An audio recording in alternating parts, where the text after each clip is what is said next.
Nuyans have never found fear in the thought of death. How could they? Their patron deity is the goddess of the hereafter. Death means reuniting with her, she who, as a living goddess, gave her life to save all people. With the last wisps of energy in her divine soul, she sent all races to a new land. Everyone lost their old kingdoms, their old gods, and their old heroes. But none felt this loss as keenly as the followers of Nui. Some would have even preferred to follow her to the hereafter. I was one of them. On their new continent, the Nuyans found nothing but ancient, untamed wilds. They dreamt of their magnificent civilization back on Auroria. But their reality had shrunk to leaky lean-tos and rocky fields that would not yield. The elemental specters that had ruled the area for eons tormented Nui's chosen endlessly. They reigned from an ancient labyrinth hidden in the forest. The powerful Archmage Solzrian led an assault on the maze, wresting control from the spirits. The elemental specters retreated. They knew that the owner is always he who holds the key. Solzrian built a grand castle over the labyrinth, declaring whoever conquered it would be king. Following this rule, the Nuyans reclaimed some form of glory and learned to love their new land. However, roads remain smooth only for so long. A young upstart shunned the labyrinth and rallied an army to conquer the lands he desired. Even the two greatest Nuyan cities fell. He consolidated power, dubbing his kingdom Two Crowns, and forged a new kind of peace. Until tragedy struck again, a royal assassination. The Nuyans struggled to carry on. None realized that a dark secret had infected the kingdom, and that was the problem. The Nuyans wasted time battling each other when their real enemy was this tumorous darkness. The Nuyans cried out to their goddess for answers, but received nothing in return. The statues they'd carved simply gazed down at them with a cold, stone benevolence. No other race could ever understand that pain. My pain, the longing for Nui. But no matter what, they are still children of the goddess. Some are even marked with her love. As for me, I will keep my promise to protect them. They just need to remember. The war that began centuries ago is not over yet.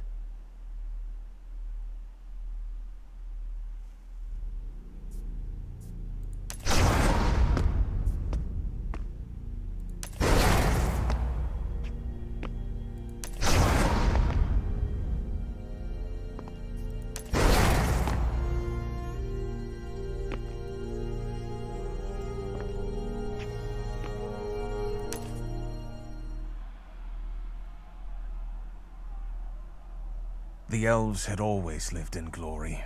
They had never been defeated. Then, a new day dawned. The Grand Elven King, Aranzeb, led his army into an ill-omened battle. He felt it was the last chance to save the war-ravaged land of Auroria. Aranzeb had known Kyrios, his enemy's leader, for decades. However, any affection between them had long vanished. Hate was the only emotion they shared.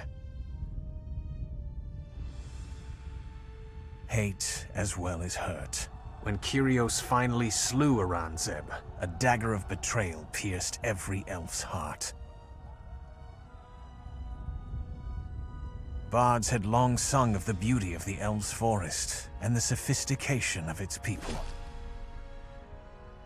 But that single defeat changed their fates forever. Their forest razed, their palaces reduced to rubble, the elves became refugees. Cloaking themselves in seclusion, they turned their backs on everything, save their memories. Throughout centuries, elven culture has remained frozen. Resentment and anger are passed down through generations like well-polished stones. All young elves devote themselves to the pursuit of revenge, training only in battle. Would Aurangzeb be happy to know his people choose to live like this? To abandon all hope of king or kingdom until Kyrios pays for his transgressions? Such questions are considered deeply treasonous. The elders are now all warriors, studying the art of bloodshed instead of philosophy. Their sole purpose is preparing their people for the coming war. Still, they can only do so much. The true future lies in the hands of the young. And secretly, more question the destiny of their race. One youth in particular.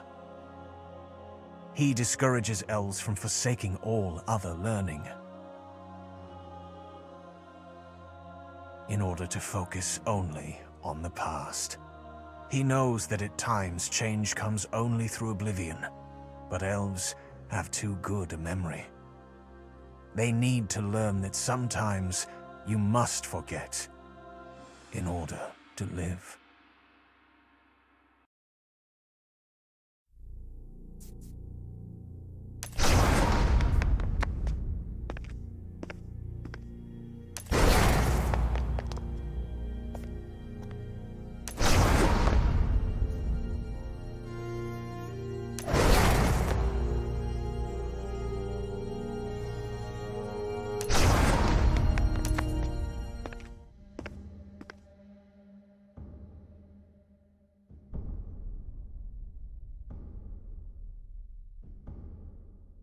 Harani never fight a battle they cannot win. Even centuries ago, during the war between gods and heroes, the other races were destroyed. But the peoples now called Harani were smarter. They knew when to fight and when to pull back, when to survive. Though their palaces on Auroria were razed to dust, this one people remained intact. The goddess Nui tried to save everyone caught in the war, regardless of race. But neither fighting nor fleeing side by side could turn such disparate empires into a family. The survivalists built a new kingdom in their new lands. But again, it was destroyed. Now by an upstart prince. Did they take revenge? Again, no. This prince was powerful, and survivalists do not fight losing battles. They burned their broken flags, left their temples to the wilds, and changed their dynasty. Reborn as Harani, they began building a new and grander kingdom. Surviving and flourishing is the ultimate revenge. Enemies must watch you rise above them. The newborn empire contained barren savannas, verdant plains, icy peaks, and sun-baked plateaus. It was the largest empire built by any race since the Great Exile. It came to rival Auroria in both beauty and prosperity. Then, disaster. The Empress died, and her sole heir vanished. Rival factions split the empire. Many abandoned their homes in the jungle capital. It wasn't seen as a risky move. True survivalists can survive anywhere. Perhaps criminals like the Shadowhawks are the other side of this coin. They too do whatever it takes to survive, to profit, to flourish. They will deal with anyone from king to beggar, knight to thief. What most Harani don't know is that this crime guild carries their true name. On Auroria before the war, the most glorious and legendary survivors were known as Shadowhawks.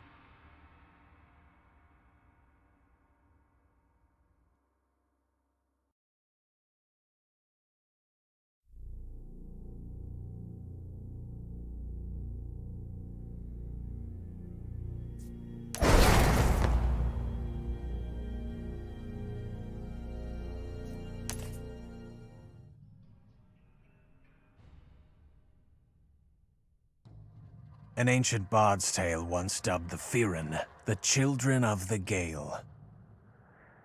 Firen kits learn to run before they can walk, a must for a race as restless as the wind.